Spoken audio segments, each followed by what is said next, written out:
L'Algérie va asséner le coup de grâce au régime belliciste de Mohamed VI.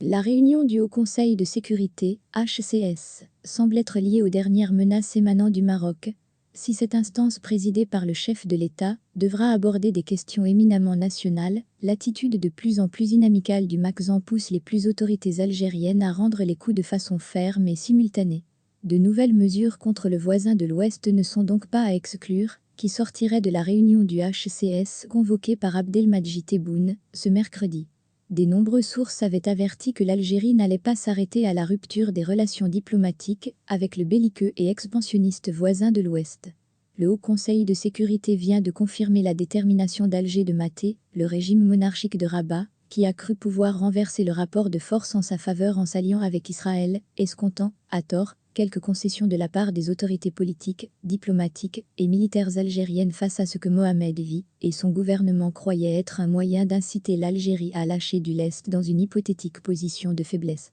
Le Makhzen a franchi une nouvelle étape dans ses provocations ciblant l'Algérie de façon directe. Ces médias annoncent, en effet, la signature d'un contrat entre les armées marocaines et israéliennes portant sur la fourniture de drones kamikazes au profit des troupes royales. Une menace supplémentaire qui n'est pas faite pour apaiser les tensions voulues par Rabat et encouragées par l'État hébreu. C'est que le Maroc enregistre défaite sur le plan diplomatique, alors que la décision de l'Algérie et de l'Espagne de verrouiller leurs frontières a provoqué un malaise social tel que les révoltes se multiplient à travers le royaume. Seul échappatoire pour Mohamed VI, jouer la carte de la menace, qui viendrait d'une Algérie jalouse des avancées gigantesques, qui font du Maroc la première puissance régionale de la mendicité auprès des pays du Golfe, de l'Europe et des États-Unis, ironie des internautes. Sur le plan politique, les résultats des dernières législatives, rejetés par les islamistes du PJD, qui sont passés de 120 sièges à 12 au Parlement, ont provoqué une vague de colère au sein de la population qui accuse le régime de tendre vers une ultra-libéralisation de l'économie pire que celle qui a déjà affamé une majorité de Marocains happés par une misère absolue.